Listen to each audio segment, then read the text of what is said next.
No sé si todos saben que hace 2 semanas estábamos con ella en Cartagena, en la reunión iberoamericana de ministros de salud, y nos acompaña nuevamente. Eso demuestra el compromiso no solo de la OPS, sino el suyo personal con lo que está ocurriendo en Colombia. Entonces, muchas gracias, Carissa, por estar aquí y por todo el apoyo que hemos sentido durante estos años, que no han sido fáciles, han estado llenos de contingencias con nombre propio, Zika y demás. Doctor Manuel Santiago, bienvenido a Colombia, muchas gracias. Llega usted en un momento especial para nuestro país. Gracias y gracias por estar aquí. A la doctora Gina Watson, doctor Rodrigo, qué bueno tenerlo aquí. Usted es una persona importante en estas lides, tal vez un líder global en los temas que conectan la salud pública y los asuntos de seguridad ciudadana. Y yo creo que es un privilegio para nuestro país tener a Rodrigo en este momento especial también. Veo aquí a secretarios de salud, alcaldes, y muchas gracias de verdad por estar aquí. Mis palabras son sencillas: agradecer a la Organización Panamericana de la Salud, agradecer a todos quienes lideraron este esfuerzo, que en el fondo es un esfuerzo para transmitir las experiencias de Centroamérica, de las que podemos aprender mucho. Ahora he reflexionado un poco sobre esta metáfora y quiero plantearla de esta manera: salud, un puente para la paz. Pero uno podría de alguna manera cambiar el orden y decir al mismo tiempo que la paz es un puente para la salud. En Colombia los debates sobre los orígenes de la violencia política, por allá desde los años, sobre todo en particular en los años 80, usted se acordará, Rodrigo, de los violentólogos, trajeron a nuestro país una discusión sobre lo que se llamó las causas objetivas del conflicto. Y las causas objetivas citaban, entre otros factores, las desigualdades e inequidades de nuestro país. Entre ellas no solamente la distribución del ingreso, sino esas inequidades territoriales y la falta de presencia del Estado en buena parte de Colombia. Esas son las causas objetivas. Y esa falta de presencia del Estado en muchas partes se citó con razón. Los estudios que trataban de hacer esa conexión causal no son fáciles, pero las asociaciones estaban allí. Las regiones donde existió históricamente menos presencia del Estado eran regiones donde el conflicto se había instalado de manera trágica, por decirlo menos. Pero también surgió con el tiempo otra forma de entender los problemas que volteaban la causalidad, que uno podría llamar las consecuencias objetivas del conflicto. Esto es, en las zonas donde el conflicto, o las zonas más afectadas por el conflicto, fueron zonas donde esas desigualdades e inequidades se fueron ampliando profundamente. Lo que estamos describiendo no es otra cosa que un círculo vicioso, que un entramado de causas y consecuencias. Las causas se convierten en consecuencias y viceversa. Y lo que uno encuentra mirando la realidad, más allá de esos círculos viciosos, son unas grandes inequidades entre las regiones donde el conflicto tuvo su epicentro y el resto de las regiones del país.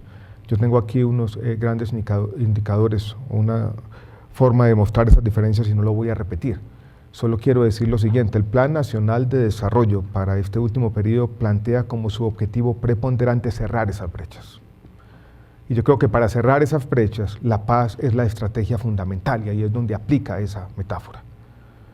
La guerra amplió las brechas, la paz ahora nos va a permitir entre todos cerrar las brechas. El presidente Santos ha utilizado una frase que a mí me inquieta, me parece interesante, y la vi por primera vez aplicada a una realidad geográfica distinta a lo que ocurrió en Rusia después de la caída del muro de Berlín, utilizada por un economista de la ciudad de Harvard. Y dice: tenemos ahora la oportunidad de ser un país normal. Y un país normal significa, entre otras cosas, que se nos acabaron las excusas para tener una presencia del Estado. Y nos tenemos que aplicar, y esta es una oportunidad. El adjetivo está devaluado, pero yo creo que no tiene otro nombre: histórica, para que el Estado llegue donde no ha llegado. He tenido la oportunidad en las últimas semanas, en los últimos meses, si se quiere, de visitar muchas de estas regiones que han sido afectadas históricamente por el conflicto. Y uno podría, sin muchos eufemismos, decir de manera directa y clara que allí no llegaron los servicios sociales del Estado. Allí no hubo salud por mucho tiempo. Y lo que hemos dicho, y yo he reiterado en muchos escenarios, sobre las consecuencias sociales positivas de la Ley 100 del año 1993 en términos de protección financiera y acceso efectivo, a veces negadas sistemáticamente en el discurso político sin muchas razones. Esos argumentos no aplican en muchas regiones de nuestro país. Allí no llegó la presencia del Estado. Para el habitante de una vereda del municipio de Ismina en el Chocó, para el habitante del Salado, para los habitantes del sur de Bolívar, la única presencia de la salud, podríamos decirlo así, eran los hospitales públicos cada vez más deteriorados. Ese es el desafío que tenemos ahora, y la metáfora que va a dominar la discusión aquí es básicamente la que nos va a permitir esa presencia efectiva del Estado en términos de salud para aclimatar la paz, buscando un país normal. Cuando uno mira los acuerdos y ya entramos en materia directa a establecer cuáles son las responsabilidades o los desafíos, el primero tiene que ver con ese nuevo modelo de atención de salud para las regiones dispersas, para las regiones más apartadas. Ahí es donde tenemos ese primer desafío, tal vez el más importante de todos, y yo creo que allí es donde las lecciones aprendidas de Centroamérica que vamos a revisitar este día son fundamentales. Nosotros ya tenemos un experimento, lo hemos repetido en el departamento del Guainía, de cómo empezar a construir y cómo empezar, como lo hemos dicho allá, a que la salud llegue efectivamente al territorio. Pero este es un solo experimento, y yo creo que lo que podamos aprender de otras latitudes es fundamental. El segundo punto tiene que ver con una problemática que el país ha vivido este año de manera dramática, si se quiere, y tiene que ver con los aspectos de seguridad alimentaria y nutricional, un tema que estuvo por fuera de la agenda de nuestro país por mucho tiempo. Yo me acuerdo del exministro de Hacienda, Rudy Gómez, tratando de llamar la atención sobre la importancia de los aspectos de nutrición y de tener una política pública coordinada, articulada en ese sentido. Cayeron en oídos sordos por mucho tiempo.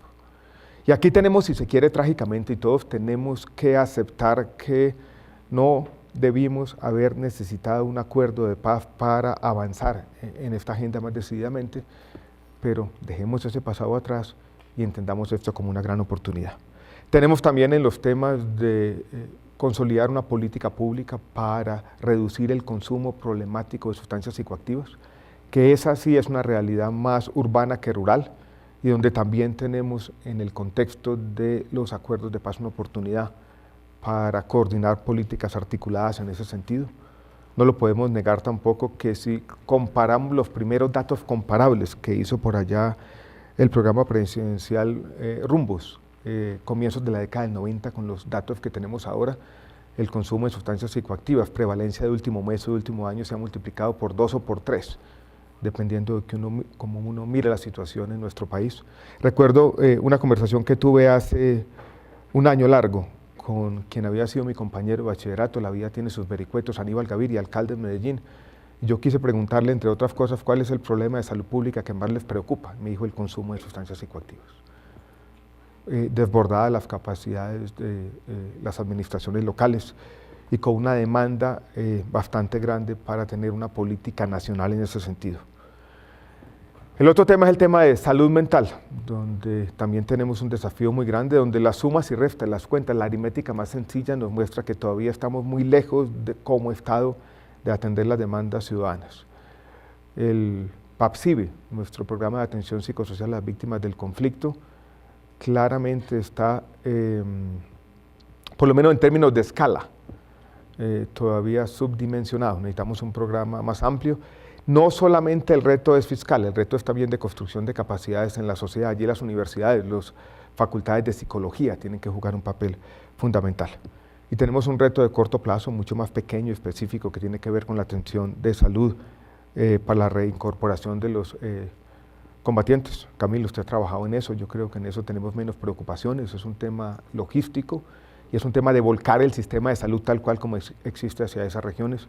Ese tema me preocupa menos. Los desafíos grandes son los desafíos de largo plazo, los desafíos de volcar el Estado donde nunca estuvo, los desafíos que se le imponen ahora a un país normal que ya no tiene excusas y no tiene disculpas para llevar el Estado donde tuvo que haber estado, no estuvo por diversas razones, porque el conflicto no lo dejó entrar y también al no haber entrado exacerbó el conflicto. Ese es el círculo vicioso que nos concita aquí esta mañana y sobre el que tenemos mucho que aprender. Sobra decirlo, los desafíos no son fáciles. En América Latina ha existido una brecha histórica entre nuestros pronunciamientos, a veces grandilocuentes en demasía, y esa tarea compleja de construir capacidades es una tarea que se construye todos los días, paso a paso, y que no solamente es un desafío del Estado, es un desafío de la sociedad entera, que involucra a nuestras universidades, que involucra al sector privado también. Cuando se habla mucho de presencia del Estado, yo digo presencia del Estado es una parte, solo una parte de la ecuación de la paz. Allí tiene que haber presencia de los otros estamentos sociales, del sector privado, de nuestras universidades, de la comunidad académica, de todos. Simplemente quiero, Carissa, a usted por su compañía, a las diferentes agencias de las Naciones Unidas, a todos quienes están aquí esta mañana, tal vez porque el momento del país los ha empujado a decir queremos hacer las cosas de manera distinta. Entonces, gracias a todos, estaremos muy atentos a las conclusiones de este congreso, conversatorio, no sé cómo llamarlo. Buenos días.